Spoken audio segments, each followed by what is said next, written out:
ये DJ master DJ लगा दीजिए यार। अरे तुझे जो भेद रहने यार घर वाले का एमा जितने हैं सब तो वही है। कौन जो भाई घर वाले कौन गेला है वही है मेन घर मालिक मेरी ओर से।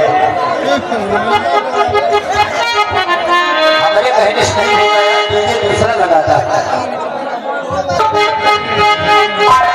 और ये पवन मोबाइल डीजे ये भैया 10 रुपया इनाम दे रहे हैं। शुक्रिया भैया।